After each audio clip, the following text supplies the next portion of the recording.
Hello and welcome to the JHJ Workplace Readiness Program. Throughout this program, you will not only learn how to use electronic resources in the everyday workplace, but also how to apply yourself in everyday living to balance life, work, and lifelong learning.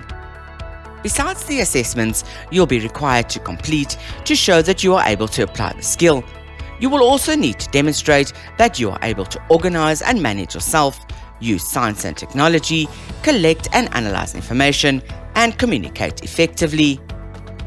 These elements will all be demonstrated during assessments and competency judged on how well you manage to apply them. For instance, if you were given instruction to hand in on a specific date, did you do that? If you weren't clear on something, did you communicate by asking questions in time to ensure that you were able to deliver on time? Being an accredited program and user learner benefiting wholly from obtaining credits from the credit allocation on successful completion, you are obliged to understand the learning system and how it fits into legislation. SAQA, the South African Qualifications Authority, is a statutory body consisting of 29 members established in 1995, with the primary purpose to oversee the development and implementation of National Qualifications Framework, the NQF. The NQF objects to create a single integrated national framework, facilitate access to and mobility within education, training and career paths, enhance the quality of education and training, and accelerate redress of the past. For this reason, training providers are required to register and accredit themselves with a relevant Sector for Education and Training Authority, who manage and quality assure training providers to fulfill the objectives of the NQF. There's a number of role players in the accredited programs, namely the SETA, the Sector for Education and Training Authority, the employer, training provider, assessor, moderator, and you, the learner. The training provider will provide you with all the necessary material, which consists of a portfolio of evidence, learner workbook, learner guide for each module in the program. Let's first take a look at the portfolio of evidence. It includes all the necessary documents that are required by the SETA to assure that you are informed about the processes and role players and all work is yours and that all details are correct and accurate. The Forward to the Learner document is a must-read, as it explains the types of assessments, what is required of you as the learner. Once read and understood, initial and date the page. It describes the assessment process and the assessment process role players' duties and responsibilities. Once read and understood, initial and date the page. Furthermore, it explains the competence versus not yet competent scenario and the types of evidence that needs to be and can be gathered in order to prove competence. Once read and understood, initial and date the page.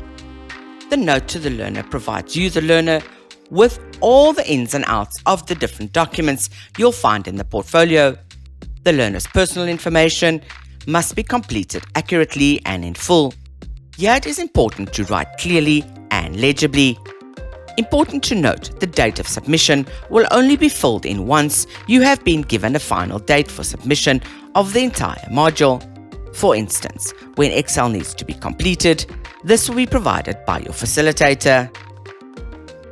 The page with a list of documents you need to provide follows the personal information form, where you need to insert a certified copy of ID, not a copy of a certified copy, your CV, certified copy of grade 12 certificate and other qualifications if applicable. Your grade 12 or matric certificate is important here to gain exemption for business writing modules later on in the program, provided you've taken English in grade 12 and can prove this. Each of these pages must be initialed and dated in the bottom right corner of the page. The pre-assessment preparation sheet is a legislative document to prove that you have undergone a pre-assessment prior to taking the assessment, which is essentially this video you are watching now. This document must be filled in full with your details from the venue, date, full name and your ID number, all areas applicable to you, the learner. The facilitator, assessor and moderator will do their part later on. If you find yourself wanting to answer no to any of the other questions, please don't hesitate to approach your facilitator to explain. In the comments section, you may diagonally across make one comment like done or understood, etc. At question 12 in the comment column is place for the date. The same date of submission inserted on the personal information form must be inserted here when you get it. Now question 15 deals with the appeals policy. You wouldn't have gotten to the appeals policy yet, so first read on a little further until you've read and signed the policy, then complete this question. Sign and date in the relevant space provided. Then we move on to the assessment plan. This plan has been included to assist you in timing and planning your completion of the portfolio. To organize yourself to meet the deadline, it is important to complete the relevant areas that pertain to you and then check your calendar. Write the dates in that you plan to complete the actions. Once you've completed the action, go back and put in the actual date of completion. This will be an ongoing process until the end of the module. Sign and date in the space provided. An assessment plan has been provided for each unit in the module, so as you receive a new unit workbook, you duplicate the planning process for each unit until all is complete. You will notice that certain areas will be duplicated in the plan. For instance, the read and sign assessment preparation sheet will have the same date for all because this is only done once. Then we get the most important document in the POE, the Declaration of Authenticity. This declaration is a valid lawful document that can be used in a court of law in the case of you fraudulently completing the assessments, this meaning the activities in the workplace and practical assignments, by allowing someone else to do it for you. It is important that you understand when signing it that you understand that it is an offence to make a false declaration. Then the appeals procedure, as mentioned earlier. It outlines the procedure to be followed in the event of wanting to appeal against an outcome or judgment made by the assessor or moderator. Ensure that you know the procedure and understand it. Sign and date that you have read and understood it. Then the appeals form. This is just to show you what it looks like and what should you obtain in the event of an appeal. The witness testimony is a document to be completed by your supervisor to show your development and growth in the workplace. It's important part of the process and must be completed by the supervisor, as they play just as important role in your development as so do you. Once completed, the supervisor or the mentor must sign and date where applicable. You sign and date in the space provided.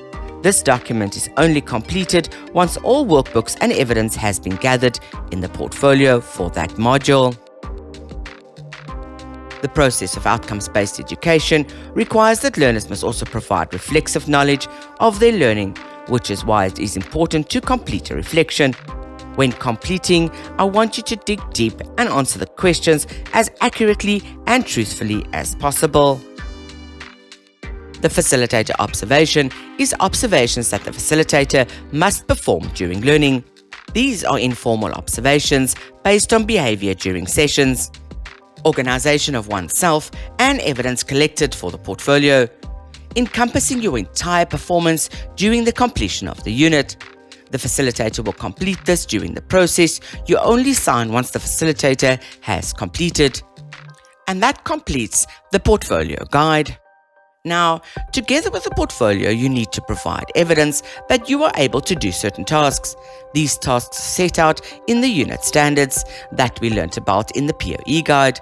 Now, lucky, we don't need to know all the outcomes, as the training provider has a neat set of documents that outlines all we need to do to provide evidence as required. This is all covered in the learner workbook. You'll receive a workbook for each accredited module. The front page is pretty straightforward. Fill it in as it shows, and the date you fill in is the date that you actually completed on, and then sign. Class Activity 1, very easy. The statement is straightforward. In your small groups, brainstorm ways to identify a problem. Write down a couple of notes of how problems can be identified in the workplace. It may not always be possible to do this in groups. Individual is also fine. If we take a look at question 2, it says, list some of the organizational standards and procedures that you have in your own company. Great, a list of organizational standards and procedures. I'm sure after your session and with having the workplace, you'll be good to go with this one. And so the statements will continue. Class Activity 2 of the example workbook is an example of practical observations that will be done in the class during facilitation. Read what is required, write your name and date in the top of the observation, then ask a colleague to tick off the actions as you complete them. Now, this may not always be possible given the time frames, and the simplicity of the observation is pretty straightforward, really. Observation 1 says open Microsoft Excel. Really? I'm sure you've done this hundreds of times. There's no need to go and do it again. Tick it off and move on. Minimize the ribbon. Sure, you've done this millions of times as well. Tick it off and move on until you complete it. Get your colleague to sign and complete where applicable. You sign and you ensure the facilitator signs, and move on to the next. Following the same principle for all observations, you should be able to complete them in no time. You may also at times be given data to input. However, you may use your own data. It doesn't matter which data you use, just as long as you can apply what is required. If, for instance, you are asked to drag and drop data from a cell, it really doesn't matter which cell or data, only that you can drag and drop. Now, you may also get specific activities that your data sheet that you are using is not set up to do for that particular task. You will then need to use the data given to do so, or if you have other data that actually meets with the criteria for doing particular tasks. Now, class activity 3, number 3 is an example. You are required to set up a scenario, and for scenarios, as you would have learned, the data needs to be set up in a specific way in order for the scenario to work correctly. All the evidence you generate must be saved on a USB and handed in with your portfolio. You may at times also be requested in an instruction to open a particular document. This is not necessary. It may be simulated with any document, so use your own discretion provided the objective and evidence is gathered to suit the task. The summative assessment comprises of a set of knowledge questions.